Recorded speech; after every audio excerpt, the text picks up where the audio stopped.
গলাটা আবার ব্যথা হচ্ছে দেখুন আজকে, গলাটাও ব্যথা। হ্যাঁ হ্যাঁ আইসক্রিম খেয়েছে।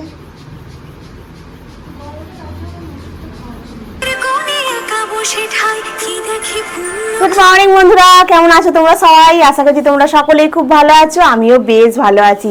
আজ হলো তোমার বুধবার, আজকে দিনটা আবার কেমন যায়। আজকে সকালবেলা ঘুম থেকে উঠেই আগে ব্যালকনির কাছে আসিনি, আগে গেছিলাম মাছ আনতে, একটুখানি চিংড়ি মাছ নিয়ে এসেছি। চাল কুমড়োটা আছে, ভাবছি চিংড়ি মাছ দিয়ে বানাবো। আর আমার এই এখন ব্যালকনির বাগানে একটা গাছও ফুল ফুটছে না, শুধু অনলি এই যে টাইম ফুলের গাছে যা একটুখানি ফুল ফুটছে, আর কোনো গাছেই ফুল ফুটছে না তোমার। আর ও পয়সা ফুলের গাছে 2-4টে ফুল ফুটেছে আজকে দেখছি আবার। আর তনুর তো কালকে রাত্রিবেলা থেকে গলা ব্যথা, টেনশানে হয়ে গেছে। কেন কি ওর এক্সামটা দুরকম হয়ে গেছে। একটা হচ্ছে তোমার ওর সিএম এর এক্সাম তোমার 12 তারিখ থেকে শুরু হচ্ছে, 18 তারিখে শেষ হচ্ছে। আবার 18 তারিখ থেকেই কলেজের এক্সাম ফেলে দিয়েছে। 18 তারিখ ও দুটো থেকে মানে সিএম এর এক্সাম, আর দুটো থেকে কলেজের এক্সাম ফেলেছে। এই নিয়ে কালকে থেকে মাথা প্রচন্ড খারাপ, মানে কি বলবো, কথা মানে বলা গেছে না। এই নিয়ে হাত পাত কাঁপছে, থরথর করে কাঁপছে। এইসব করতে গিয়ে তোমার হয়ে গেল, কি বলে যেন, শরীর খারাপ হয়ে গেছে। এখন আজকে 11:30টার সময় ওরা কলেজের টিচার, কালকে ওদেরকে মানে গ্রুপ আছে তো, হোয়াটসঅ্যাপ করেছিল, সেখানে টিচার বলেছে যে আজকে 11:30টার সময় ফোন করতে। এবার আমি বললাম দেখ, তোরা যে কজন সিএমএ দিচ্ছিস সে কজন মিলে একটা কলেজে অ্যাপ্লিকেশন জমা কর। আর যদি একান্ত না হয় তাহলে এক কাজ কর, যদি কলেজের পরীক্ষাটা না দেয় তাহলে কি হবে প্রবলেমটা বলো তো? তাহলে প্রবলেমটা হবে ওকে গোটা একটা বছর পর কলেজের পরীক্ষা দিতে হবে। কিন্তু আমি বললাম যে তুই আগে কলেজের পরীক্ষাটা দে, তারপরে তোর ডিসেম্বর মাসে তুই আবার সেমিস্টার পাবি। ওখানে এখন সেমিস্টার ফিস ভরা হয়ে গেছে সিএম এর, সেটা তো অনেকদিন আগে, ওটা তাহলে নষ্ট হয়ে যাবে। এইটাই হবে যা, ওটা বেশি টাকা নেয় 1200 টাকা, কিন্তু কলেজের টাকাটা অনেকগুলো টাকা। কেন বলো তো? কলেজে একটা টাকার থেকে সবচাইতে বড় মেন কথা হচ্ছে ওর একটা বছর নষ্ট হয়ে যাবে। তো এই নিয়ে সকাল থেকে এই কাল থেকে মাথা খারাপ। আর এই যে এখানে বসে এখন পড়ছে ঠিক কথা, কিন্তু এই যে গলায় এখন জড়িয়ে বসে আছে, এই যে দিদিমণি জড়িয়ে বসে আছে। কি করবেন, কিছু করতে পারছেন না। বলছে আমার হাত পা কাঁপছে, আমার কিরম একটা হচ্ছে। কালকে তো জ্বরই এসেছে আবার খাপ, এইরকম করছে। মানে আমার না খুব টেনশন হয়ে যায় যখন এইসব হয়।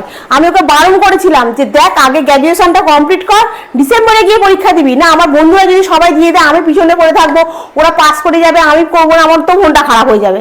এবার আমি এই কথার আর কোনো কিছু উত্তর দিতে পারবো না, কারণ সত্যিকারেরই এটা হবে হয়তো না, এটাই হবে যে বন্ধুরা দিয়ে পাস করে বেরিয়ে গেল, আমি এখনো দিতে পারলাম না, এই মনটা হবে। সেই জন্য আমি অনেক রকম ভাবি। দেখো এতদিন ধরে আছি, সবকিছু দেখছি, আমি কখন কি হবে না হবে বুঝতে পারি।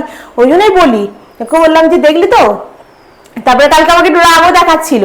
হ্যাঁ, তারপরে আমি বললাম দেখ তুই আমার উপর ফালতুই রাগ দেখাচ্ছিস, তুই একবার তোর স্যারেদের সঙ্গে কথা বল, তোর বন্ধুদের সঙ্গে কথা বল, দেখ ওরা কি বলে। তখন যদি দেখলো যে না ঠিকঠাকই বলছে, তখন আমাকে তখন চুপ করে গেল। আমি বললাম দেখলি তো, আমি না ঠিক কথাই বলি তোকে, তুই আমার কথাটা মানতে চাস না আলাদা ব্যাপার। খানিকটা ওর বাবার মতো আনাড়ি। এই যে মেথির জলটা ভিজিয়ে রেখে দিয়েছিলাম, এই মেথির জলটা ওকেও দেবো, আমিও খাবো। মেথির জলটা উপকার, ওই জন্য ওকেও দিয়ে ছেঁকে নিলাম। সকালবেলা নিজেই গরম জল করেছে, করে তার মধ্যে আবার এই যে এখানে নুনও রেখে দিয়েছে, নুন দিয়েছে, দিয়ে তাকে গার্গিল করেছে সকালবেলা, দিয়ে এখন বসে আছে। আমি বললাম দাঁড়া, আগে আমি তোকে মেথির জলটা দিই, তুই ওটা খা, খেয়ে দিয়ে একটুখানি বস, আমি লিকার চা বানাচ্ছি, আদা ফাদা দিয়ে ওটা খাবি, তোর ঠিক হয়ে যাবে। চলো এটার মধ্যে আর একটু জল মিশিয়ে দেবো, না এমনি দিয়ে দেবো? না এমনি দিয়ে দিই, জল তো খেয়েছে। ঘড়ির কাঁটাকেও 7:30 বাজতে যাচ্ছে। এ নাও মেথির জলটা, আমি একটু ঢক করে ঘিটে নিই, ওকে দেওয়া হয়ে গেছে যেহেতু, ব্যাস দিয়ে চাটাকে বসাই। কাল রাতেবেলা সমস্ত বাসনগুলো মেজে ধুয়ে রেখেছিলাম, ওগুলো একটু নামিয়ে নিলাম। চায়ের জন্য এখানে বাসন রেডি করে নিয়েছি। সকালের শুরুটা এক কাপ গরম চা ছাড়া কল্পনা করতে পারি না। তোমরাও কি আমার মতো সকালবেলা চা না পেলে মাথা কাজ করে না? চলো এখন একটু চা করি, চাটা করে এখন একটু আরাম করে বসে খাই, তারপর দেখবো কি কাজ করা যাবে। চায়েতে একটু আদা, একটু এলাচ, একটু লবঙ্গ দিয়ে চা করছি। গন্ধটা না খুব সুন্দর হয়। আর এই মশলা চাটা সকালবেলাতে একদম মুডটা তোমার ফ্রেশ করে দেয়, জানো তো। তোমরা যখন চা করো তখন কি কি দিয়ে চা করো একটু কমেন্টে জানিও তো, আমিও তাহলে একদিন করে দেখবো। আচ্ছা, আজকে তোমার তনুর গলা ব্যথা, সেই কারণেও আরও দিলাম, কারণ এই রকম চা খেলে না গলা ব্যথাটা একটুখানি মানে খুসখুসে ভাবটা একটু কমে যায়, জানো। ভাতটা এখানে বসিয়ে দিয়েছি, জানলাটাকে দিয়ে দিলাম, জানলা দিয়ে এমন হাওয়া আসে গ্যাস নেমে যাচ্ছে। এই দেখো, গ্যাসটাকে অফ করতে ভুলে যাচ্ছি, দেখছো খালি। তো চলো দাঁড়াও, আগে রান্নাঘরের লাইটটাকে অফ করে দিই। এই চাটা খাই, খেয়ে করবো, চাল কুমড়োটা কাটতে বসবো, মাছটাকে কাটবো চিংড়ি মাছটাকে করবো, তারপরে খাবো। চলো তাহলে খাওয়া যাক। খিদে পাচ্ছে। আজ টিফিনে রুটি বানিয়ে দেবো, ঘুগনি আছে, ঘুগনি রুটি আর কাঁঠালি কলা আছে, খেয়ে নেবে। এই যে বসে আছে দিদিমণি এখন এখানে চুপ করে। কি করবেন? গলা ব্যথা। চাটা খান। আদা দিয়ে চা করে দিয়েছি, আদা লবঙ্গ এলাচ সব দিয়ে করেছি। গরম গরম চাটা খান, দেখবেন গলাটা ছাড়বে। বড্ড জ্বালায় আমার, খুব রাগ ধরে যায়। আর খুব আনাড়ি আছে, যেমন বাপটা ছিল আনাড়ি তেমন মেয়েটাও আনাড়ি।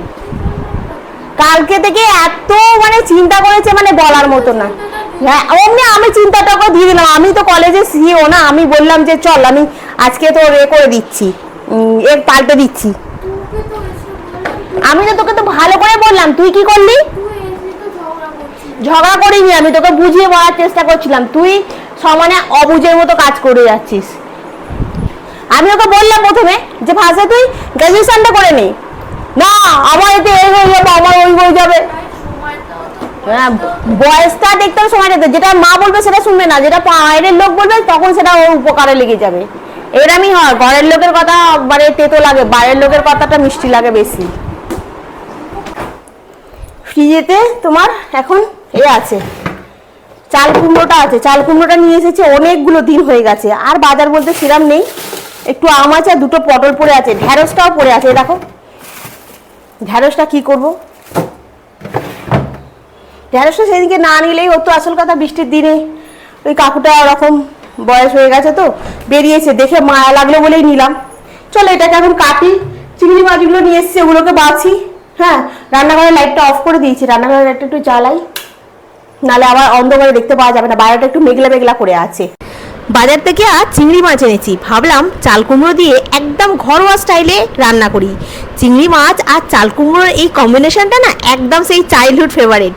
একটু মাস্টার্ড অয়েল, একটু পাঁচফোড়ন দিয়ে করছি। চিংড়ি মাছ ভাজা মানেই একরকম আনন্দ, চাল কুমড়োর সুইটনেস আর সাথে পারফেক্ট ম্যাচ। এই রান্নাটা খুব বেশি ঝাল মশলা লাগে না, কিন্তু খেতে হয় দারুণ। তনুকে বললাম আজকে লাঞ্চে একটা স্পেশাল রান্না আছে, চিংড়ি মাছ। তনু তো শুনে খুব লাভ আছে, তনু চিংড়ি মাছ খেতে ভালোবাসে।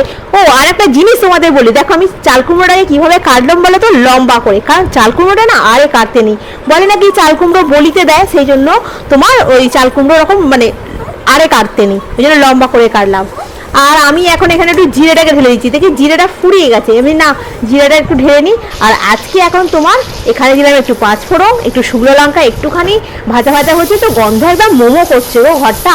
আর চিংড়ি মাছের তেলে ভাজছি তো, আর সাথে দিচ্ছি একটু পেঁয়াজ আর একটুখানি তোমার আদাকে গ্রেট করে নিয়েছি, আদা দিচ্ছি। আর তারপরে তোমার ওই যে এটা কেটে রেখেছি চাল কুমড়ো, আর তার সাথে একটুখানি ঝিরিঝিরি করে আলু ভাজার মতো আলু কেটে নিয়েছি, ওটা একটু এর মধ্যে ঢেলে দিলাম, দিয়ে ভালো করে একটু ভাজা ভাজা মতো হবে। তার মধ্যে ওই ঘরোয়া যে মশলাটুকু থাকে তোমার হচ্ছে লঙ্কা, হলুদ, একটু মিষ্টি, নুন, তারপরে একটুখানি জিরে, ধনে, সব মশলাগুলো এক এক করে ওর মধ্যে দিয়ে দেবো, দিয়ে ভালো করে একটু ভাজা ভাজা করে। আর এর মধ্যে না জল দিতে লাগে না, জানো তো, চাল কুমড়ো একটা নিজস্ব জল আছে, ওটা থেকেই চাল কুমড়োটা অলরেডি সেদ্ধ হয়ে যায়। একটু নাড়াচাড়া করে ওর একটু চাপা দিয়ে দেবো। তনুর জন্য আজকে সকালবেলা ব্রেকফাস্টে রয়েছে রুটি, কলা, আম, আর ঘুগনিটা তোমার আগের দিনে ছিল ওটাই দিলাম। রান্নাটা হয়ে গেছে, এবার এখন একটু জ্বালাটা খুলি, জ্বালাটা দিয়ে হাওয়া আসছে। এই যে বাসন পড়ে আছে মাজবো, গ্যাসটা পরিষ্কার করব, রান্নাঘরটা এখন হই হই চই চই। আর এখন এই যে চুবড়িটা নিয়ে যাচ্ছি, এইসবে রান্নাটা করে রাখলাম। চলো আমাদের আজকে কী রান্না হলো তোমাদেরকে দেখাই।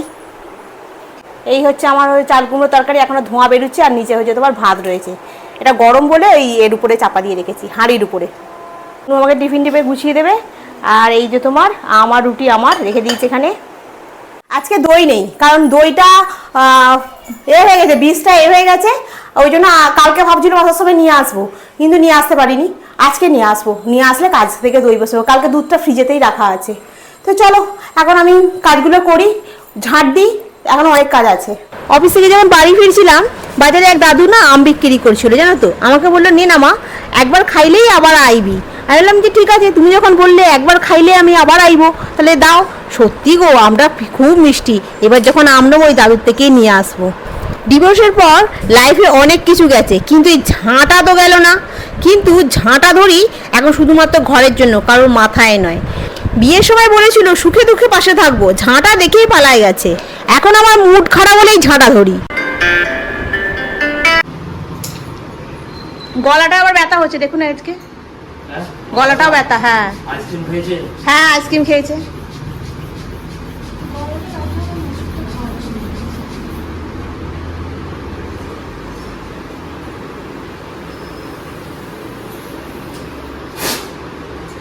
জন্য রান্না হয়ে গেছে, আলু ভাজা, আম আর রুটি।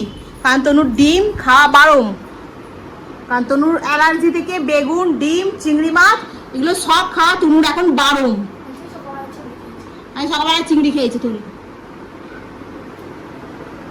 তনুর পাটা দেখলে তনুকে একদম সবাই বলবে কি নোংরা, কি নোংরা, কি নোংরা। তাই আমি দেখাতে পাচ্ছি না। খেয়ে নাও। জন্য সকালবেলা তোমার লাউ এই চাল কুমড়ো চিংড়ি মাছের মাথাগুলো রেখে দিয়েছে, আর একটু আম কেটে নিয়েছে। এটা দিয়ে আমি এখন বসে খাবো। আর এখন রান্নাঘর হই হই করছে, এক চোট বাসন মেজেছি। ডাক্তার এলো, দেখলো, দেখে গেল, ওষুধ আনা হলো। এখন কোনো রকমের রুটিটা করেছি, আর ওকে একটু আলু ভেজে দিয়েছি, কারণ অন্য কিছু তো করে দেওয়ার এখন জো নেই। এখন কী করবো, ব্যাস এটা দিয়ে আমি এখন খাই, ওটা দিয়ে খা। এখন ঘড়ির কাটা 9:30 বেজে গেছে অলরেডি। আবার ওখানে বাসন পড়েছে খাওয়া দাওয়ার পর, সেগুলো আবার মাজতে হবে। ঠিক আছে, এখন এত কাজ, আবার এত হ্যাপা। এক এক সময় না আমি আর পারছি না। আমি বলি না, কালকে বলেছি বলে তোমরা সব বন্ধুরা বলছো যে ভিডিও শেষে ওইরকমভাবে বললে মনটা খারাপ লাগলো। আর কী করবো, এক এক সময় না আমি পেরে উঠি না। এক এক সময় মনে হয় আর পারছি না, এবার ছেড়ে দে মা, কেঁদে পাচ্ছি, এরম হয়ে যায়। তখন ওই মুখ ফুসকে বলে ফেলি, এইরকম হচ্ছে ব্যাপার। তো চলো বন্ধুরা, আমি এখন একটু খেয়ে নিই, খেয়ে দিয়ে নিয়ে তারপর আমি আবার আসছি, ঠিক আছে। খাওয়া দাওয়াটা না অনেকক্ষণ আগেই কমপ্লিট হয়ে গেছে, জানো তো। বাইরেটা বেশ সুন্দর একটা হাওয়াও দিচ্ছে, ওই জন্য ব্যালকনির কাছটাতে এলাম তোমাদের সঙ্গে একটুখানি এখানে একটু গল্প করবো বলে। তো মধুমিতা বলছিলে যে ওই যে ফিল্টারটা, মানে তোমার ওই স্টিলের যে ফিল্টারটা, হ্যাঁ বুঝতে পেরেছি। ওই ফিল্টার ওরকম প্লাস্টিকের আমার ছিল, জানো তো, নিমতলায়। হ্যাঁ, ওইটাতে ওগুলো পরিষ্কার করে নিতে হয়, কিন্তু ওগুলো টিউবকলের জল নিয়ে এসে ঢালতে হয়। কিন্তু আমাদের এখানে কোথাও টিউবকলের জল নেই। ফার্স্ট কথা, টিউবকলই নেই। সেকেন্ড হচ্ছে আমাদের এখানে না একটা ওই চোখটা কেন চুলকাচ্ছে বলো দেখি, ওই পঞ্চায়েত থেকে যে কলগুলো করে দেয় রাস্তার ধারে ধারে, হ্যাঁ, ওই জলও ব্যবস্থা ছিল আগে। প্রথম যখন আমি ফ্ল্যাটে এসেছিলাম, ওই জল আমি ওখান থেকে নিতাম, কোনো পয়সা করিয়ে লাগতো না। বোতলগুলো 5-10টা নিয়ে চলে যেতাম, বড় বড় বোতলগুলো ভরে নিয়ে চলে আসতাম, কোনো বেশ সুবিধা হয়েছিল। কিন্তু ওই কলটাও তোমার খারাপ হয়ে গেছে। এবার তুমি টিউবকল থেকে জল নিয়ে এসে যে ঢেলে ফিল্টার করবে, তা তো উপায় নেই, ফার্স্ট কথা। এবার ধরো আমাদের মানে ফ্ল্যাটে যে তোমার জলটা ওঠে, সেই জলটাও তুমি খেতে পারবে না, ওই জলে প্রচুর পরিমাণে লেয়ার পড়ে, যার জন্য বাধ্য হয়ে আমাদের জল নিতে হয়, বুঝলে। এই হচ্ছে ব্যাপার। আর নাহলে তো দুটো বাসা যদি বাঁচানো যেত তো ভালোই হতো। ওইরকম একটা ফিল্টার কিনে নিলে, আগে যখন ছিল, আগে আমি ওখানে ওরকমই করতাম। তোমার টিউবকল থেকে জল নিয়ে আসতাম, নিয়ে এসে ঢেলে দিতাম, ঢেলে দিলে ওখান থেকে ফিল্টার হয়ে যেত, ওই জলটা খাওয়া হতো, বেশ সুবিধা। আর কিন্তু এখানে তো টিউবকল নেই। আমাদের এই জায়গাটা না একটু কি বলবো, আন্দুলের এই জায়গাটা মানে একটু বড় লোক জায়গা, জানো তো। এখানে এইসব নেই, মানে কি বলবো, কারোর বাড়িতেও একটা টিউবকল নেই, সবই সাবমার্সেল, এরম আর কি। ঘুরতে সবার মধ্যিখানে আমি একটা হয়ে পড়েছি। যাই হোক, তো সারাদিনের ক্লান্তি, সারাদিনের রান্না বান্না কাজকর্ম সব কিছুটা নিয়েই আজকে দিনটা হলো। আবার কালকের একটা নতুন দিন শুরু, আবার নতুন করে। তবে এইভাবে আমি কাটাচ্ছি, অনেক চেষ্টা করি। এক এক সময় আর পারি না, হাঁপিয়ে যাই, খুব কষ্ট হয়। হ্যাঁ, তখন হয়তো মুখ ফসকে অনেক কিছু বলেও ফেলি তোমাদেরকে। আর বলার জায়গাটাও আমার কোথাও নেই, জানো তো। এমন এক এক সময় হয়, ক্যামেরাটা অন করে যে তোমাদের সঙ্গে আমি কথা বলি না, এটাই হচ্ছে আমার কি বলবো, এখানে আর কি মনের কথাটা বলতে পারি, আর কোনো জায়গায় মনের কথাটা বলতে পারি না। কিন্তু যাই হোক, আমি তো এখন ধরো আমার নিজের কথা বলি, আমি না ওখানকার কথা বলছি। এখনকার ব্লগগুলোতে ধরো ওই যে কত গল্প ওখানকার হয়ে গেছে, আর তো বলি না, ওখানকার ব্লগ শেষ, বলি না। কিন্তু তারপরেও আমার বলছি না, ভিডিওতে এসে ওই রকম ডিসলাইক মারছে, এ করছে, মানে খুব মানে আমি সব দেখি, তো দেখে না একের সময় খুব মনটা খারাপ হয়ে যায় জানো। তখন মানে আমি মানে কী করবো বুঝতে পারি না একের সময়। তারপরে এই তনুর এটা নিয়ে এরকম হলো, কলেজ এক্সামটা নিয়ে, যাই হোক বোঝাতে এ করতে অনেকটা বুঝলে করলো, কিন্তু প্রথমে এটাতে বোঝে না তো। তখন আমিও ভাবি জানো যে কি করছি আমি, এগুলো মানে সবটাই জলে যাচ্ছে নাকি, আমি এইসব ভাবি জানো। অনেক কিছু ভাবনা চিন্তা করার পর আর ভালো লাগে না, তখন আপসেট হয়ে পড়ি। যাই হোক, চেষ্টা অনেক কিছুই করছি যাতে জীবনটাকে যেন থেমে না যায়, আস্তে আস্তে যেন এগিয়ে যেতে পারি সামনের দিকে, পিছন দিকটা যেন না তাকাতে হয়। সবটা মিলিয়ে মিশিয়ে রাস্তা দিয়ে কত লোক যাচ্ছে, এখন আমি এখানে দাঁড়িয়ে দাঁড়িয়ে কথা বলছি, আর সবাই একবার করে উপর দিকে চাইতে চাইতে যাচ্ছে, বলছে কী হলো এখানে দাঁড়িয়ে দাঁড়িয়ে কে বক বক করছে ভূতের মতো। অনেকটা রাত্রির হয়ে গেছে, কিন্তু আমাদের এখান দিয়ে না রাত্রেবেলা অনেক লোকজন যায়। তো চলো আমি আর বেশিক্ষণ দাঁড়াবো না এইখানটাতে, হ্যাঁ ভেতরে যাই। গাছে তোমার আজকে এখনও দেখছি দু একটা পয়সা ফুল ফুটেছে। দরজা জ্বালা দিয়ে দিই, রান্নাঘরের কাজ হয়ে গেছে কমপ্লিট। ব্যাস সেই তোমাদের সঙ্গে একটুখানি আড্ডা মারার জন্য ক্যামেরা অন করা। হ্যাঁ, তো চলো বন্ধুরা, আজকের ব্লগটা না আমি এখানেই শেষ করি। আবার নেক্সট ব্লগে দেখা হবে তোমাদের সঙ্গে। তোমরা খুব ভালো থেকো, সুস্থ থেকো, খুব সাবধানে থেকো। আজকের মতো এখানেই রাখি। Good night.